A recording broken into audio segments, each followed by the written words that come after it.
मलयालम की मशहूर कहानीकार माधवी कुट्टी की एक कहानी का हिंदी अनुवाद। कहानी का शीर्षक है पागलपन। कई लोगों से सुनने के बाद ही मैं यकीन कर सकी कि अरुणा पागल हो गई है। दिल्ली से आने के दूसरे ही दिन मैं उसके घर गई। अरुणा की सुंदर नेपाली नौकरानी ने दरवाजा खोला। वह हंसी और उसके दांतों में पान चबाने के कारण लगे दाग दिखाई दिए। तुम्हारी मालकिन कहाँ है? मैंने पूछा। मालकिन बीमार है, उसने कहा। 5 महीने हो गए। उसके बताए हुए कमरे में मैंने देखा कि अरुणा लाल साड़ी पहनी हुई थी और चारपाई पर बैठकर छत की ओर देख रही थी। अरुणा, तुझे क्या हुआ? मैंने पूछा। तू इतनी दुबली कैसे हो गई है? वह आकर मेरे गले लग गई। उसके बालों में पसीने की गंध थी। अरुणा मेरे गले में हाथ डालकर मुझे देखती रही।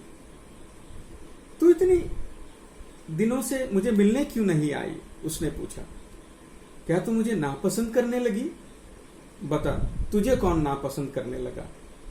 वो मेरे पति। मुझे विश्वास नहीं होता। तुझे गलतफहमी हो गई है। तुझसे नफरत करने का कोई कारण ही तो नहीं है। अरुणा बिस्तर पर लेट गई। वह सब तो विश्वास नहीं करेगी विमला, उसने कहा। आजकल मेरी बातों को कोई विश्वास नहीं करता। वे कहते हैं कि मैं पागल हूं, मैं बच्ची को सताती हूं, चाकू से मैं लोगों को डराती हूं। तूने ये सब कुछ सुना होगा ना? ये सब बातें कौन फैलाता है? मैंने पूछा। मेरे पति और बाकी सब। अब बच्ची भी मेरे पास नहीं आती। मेरी सास उसको ले गई।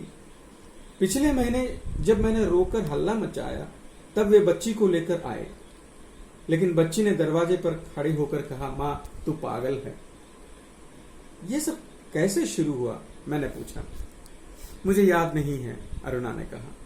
मुझे समय का कोई ज्ञान नहीं है। वे कहते हैं कि मैंने पति की हत्या करने की कोशिश की, चाकू लेकर उनका पीछा किया। विमला, तू ही बता, क्या मैं ये सब कर सकती हूं?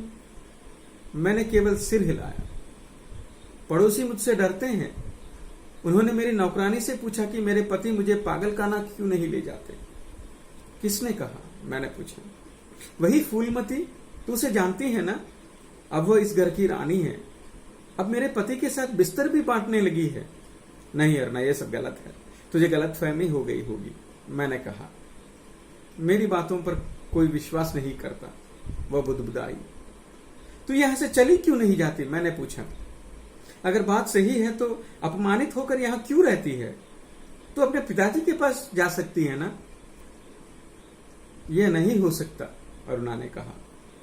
बीच बीच में रात को बत्ती जलाकर देखती हूं तो पति को सोया पाती हूं। दोनों हाथों के नीचे सिर रखकर बच्चों के समान सोते हैं। विमला, मेरे पति कितने सुंदर लगते हैं सोते हुए। उन्हें देखकर सारे दुख भूल जाती हूं। नहीं, मैं उनको छोड़कर कभी नहीं जाऊंगी। विमला, तू समझ रही है ना?